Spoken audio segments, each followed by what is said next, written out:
Ата жұрт ұйымы қайтадан жұмыс істей бастады дегенде қатты қуандым. Бір келіп есіктен кіре алмай кеттім. Сіздерге үлкен рахмет. Үкімет жасайтын жұмысты жасап жатырсыздар. Мына ата-анасын, балаларын жоқтап келіп отырған сіздерге үлкен рахмет. Осындай ұйым арқылы біздер Қытайдағы қазақтың жағдайын біліп жатырмыз.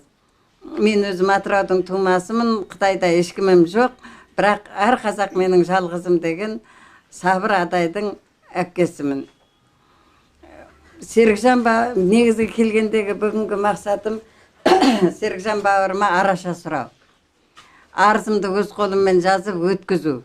Бір адам болса да, арыз қағаз түрінде болсын дегеннен кейін әдейі келіп отырмын. Серікжанды мен әуелден білетін сияқтымын. Себебі, балам сатып берген телефоннан қарап оқып көргеннен кейін, осы сіздерге сондай бір өзімнің бірге туған бауырымдай қарап жатырмын. Бір ата-анадан, бір емшекті өсіп өскен адамдар сияқты қараймын. Барлық қазақ солай деп ойлайды деңіздер. Себебі жүрегі бар қазақ сіздерменен бірге. Серікжанды әуелден білетін дейтінім, оның сөзінің бәрі менің сөзім. Менің айтуым керек сөзім. Сондықтан да мен о кісіні әуелден білетін сияқты болдым. Бірінші келгенім Абай көшесіндегі тұрған офисына келдім. Онда ютубтен көргенімде мен қартайдым деді.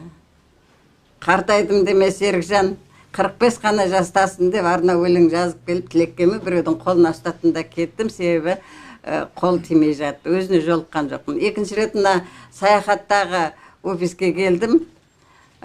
Онда да енді апа сіз үлкен екесіз дегесін осылай бір сөйлеп кеттім.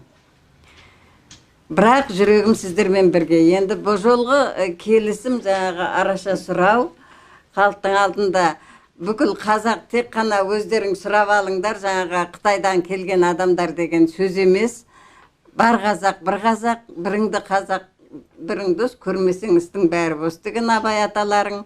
Сондықтан сіздердің істеріңізге береке берсін, о жақтағы туған туыстарымыз келсін. Енді ана нені көрсеткенде ютубтен концлагердің жағдайларына шыдап тұру мүмкін емес. Мен түрмеге түсіп көрмегенменен түрме сияқты ауруханада жатқанмын. Сондықтан бұл сезім маған өте таныс. Әрбір күннің үмітпенен, күтуменен өткеннің қандай екенін мен сезінемін. Сондықтан Серікжан бауырымды 2 ай емес, 2 күнде тіпті 2 сағатқа да қимаймын сол жерде жатқанын. Оның орны осы ара. Сіздермен бірге болу, сіздерге өзінің энергиясын беру.